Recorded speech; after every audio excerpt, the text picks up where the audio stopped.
ഇപ്പോൾ P V Anwar ഉന്നയിച്ച ആരോപണങ്ങളൊക്കെ ഒരു സഖാവെന്ന നിലയിലുള്ള ഉത്തരവാദിത്വം നിർവഹിക്കുന്നതിന്റെ ഭാഗമായിട്ടാണെങ്കിൽ പി ശശിക്കെതിരായിട്ട് വന്നിട്ടുള്ള ആരോപണങ്ങൾ പരിശോധിക്കപ്പെടേണ്ടതായിരുന്നില്ലേ? ഈ പി ശശിയെ സംരക്ഷിക്കാൻ വേണ്ടി നടത്തിയ നീക്കങ്ങളിലെ യഥാർത്ഥത്തിൽ ഇപ്പോൾ ഈ ഒരു നിലയിലേക്ക് കാര്യങ്ങളൊക്കെ കൊണ്ടുചെന്ന് എത്തിച്ചിരിക്കുന്നത്. മറ്റൊന്ന്, ഇതിനൊരു രണ്ടാം ഘട്ടമുണ്ട്. ഇപ്പോൾ ഈ സർക്കാർ ഈ അന്വേഷണം ഇനിയിപ്പോൾ ഒരു പ്രഹസനമായി അവസാനിച്ചാൽ പോലും അവിടെയൊന്നും ഈ ഉന്നയിക്കപ്പെട്ട ആരോപണങ്ങൾ നിൽക്കാൻ പോകുന്നില്ല എന്നാണ്. ഗോപികൃഷ്ണൻ, ഞാൻ അങ്ങ് ചോദിച്ച ചോദ്യത്തിന് മറുപടി പറയുന്നതിന് മുമ്പ് ഞാൻ ഈ കോൺഗ്രസ്സുകാരുടെ ഇന്ന് വർത്തമാനകാല രാഷ്ട്രീയത്തിലെ അവരുടെ സഹതാപകരമായിട്ടുള്ള ഒരു അവസ്ഥയെക്കുറിച്ച് കൂടി പറഞ്ഞിട്ട് പോകാമെന്ന് വിചാരിക്കുന്നു. കാരണം ഇവരുടെ ബുദ്ധി പടവലങ്ങ ബുദ്ധിയാണ്. ഈ ഇവരിപ്പോ ഈ പി വി അൻവർ ഉന്നയിച്ച ആരോപണം ചുമരിലേറ്റിക്കൊണ്ട് പറയുകയാണ്, ഇവരെവിടെയായിരുന്നു ഇത്രയും കാലം?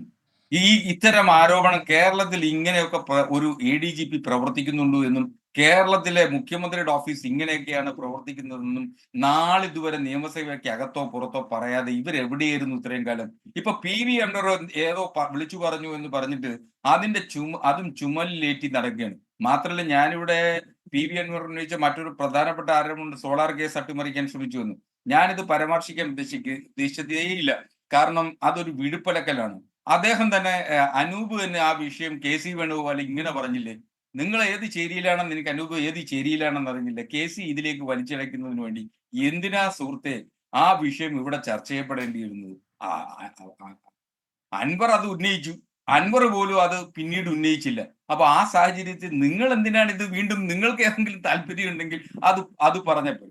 പിന്നെ രണ്ട്, പി ശശിയെ മുഖ്യമന്ത്രിയുടെ പൊളിറ്റിക്കൽ സെക്രട്ടറി ആയി തീരുമാനിച്ചത് ഒരു രാഷ്ട്രീയ തീരുമാനമാണ്.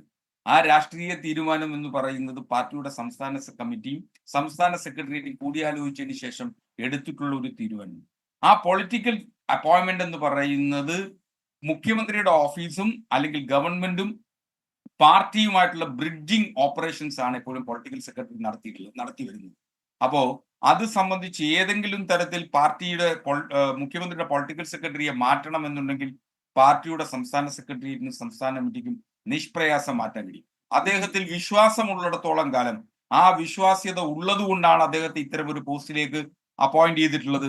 ആ വിശ്വാസ്യത തുടരുന്നിടത്തോളം കാലം പാർട്ടി അദ്ദേഹത്തെ ഒരു തരത്തിലും മാറ്റാനും പോകുന്നില്ല. ഇത്തരം ആരോപണങ്ങളെ സംബന്ധിച്ചിട്ടുള്ള അന്വേഷണത്തിന്റെ വസ്തുതകൾ വരട്ടെ. ആ വസ്തുതകൾ വരുമ്പോ ഇതൊക്കെ ചായക്കോപ്പയിലെ കൊടുങ്കാറ്റുകളായിരുന്നു എന്ന് നമുക്ക് കൃത്യമായി ശരി, ബോധ്യമാകും. ശരി. പി ശശിക്കെതിരെ ഉന്നയിച്ചിട്ടുള്ള ആരോപണങ്ങളെ സംബന്ധിച്ചുള്ള മറുപടി അത്രമാത്രം.